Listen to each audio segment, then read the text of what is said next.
यो सबै जुन भिडियोजहरू देख्नुभयो नि, यो भिडियोजहरू चाहिँ मैले नै बनाएको हो ल, एआईबाट। अब लाग्न सक्छ नि त डक्टरलाई किन यस्तो एआई भिडियोजहरू चाहियो, त्यो पनि यस्तो वाहियात कार्टुन्सहरू, फनी कमेडी भनेर। एउटा डक्टरलाई त चाहिँदैन, तर एउटा ममलाई चाहिँ चाहिन सक्छ। के चाहिन्छ भन्ने नै थाहा हुँदैन एउटा ममलाई। सो मेरो छोरा चाहिँ एउटा जेन अल्फा, एउटा जेन बिटा। सो अब यो जमाना नै एआईको छ। के थाहा, किन्डरगार्टन सुरु हुने बित्तिकै एआईबाट होमवर्क गरेर लिएर आ भन्यो भने, छ्या मेरो मम्मालाई त केही नै आउँदैन, सी सो टेक्निकल्ली पुवर, केही आउँदैन, यार सो आउटडेटेड भन्यो भने त तनाव। सो प्रिपेयर त हुनु पऱ्यो नि त, पछि छोराहरूकै होमवर्क गर्नलाई पनि काम लाग्ला, अथवा छोराहरूले नै सालाना एआई त मलाई पनि आउँछ भन्न पाइन्छ नि त भनेर। अनि कसरी सिक्नुभयो, कतिखेर सिक्नुभयो भन्नुहुन्छ होला, राइट क्वेसन त्यो पनि। किनभने 8 to 5 त म काममै हुन्छु।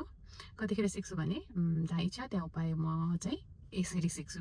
रातिको टाइम जब ठुलो बाबु सुत्छ अनि सानो बाबुको फिडिङको टाइम्सहरू हुन्छ नि, त्यो बेलामा सिक्छु। अनि भगवान्ले दुईवटा हात किन दिएको त भन्दाखेरि मल्टिटास्किङ गर्नलाई। फनी साउन्ड गर्छ, प्र्याक्टिकल साउन्ड गर्दैन, तर जहाँ इच्छा त्यहाँ उपाय त्यही त हो नि। एउटा हातले चाहिँ म बाबुलाई दुध फिडिङ गराएर हुन्छु, अनि अर्को हातमा चाहिँ ल्यापटप स्क्रोल गर्दै हेर्ने, त्यही त हो नि, प्रम्प्ट सिक्ने अनि ट्राई गर्ने। खासै अब गरिसकेपछि गाह्रो चाहिँ होइन, तर मलाई चाहिँ सबैजनाले गरिराखेको ओहो म यो दुनियाँबाट साह्रै पछाडि रहेछु क्या हो जस्तो लागेको थियो कि। सो यतिसम्म भए पनि आयो भने चाहिँ ल ठिकै छ है, मलाई आइडिया त छ भन्ने चाहिँ भएको छ।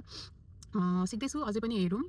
अझै पनि म यो एआईलाई चाहिँ मेडिसिनसँग रिलेट गराएर I am trying to blend कसरी हुनसक्छ बेस्ट वेमा। त्यही हो, बाई।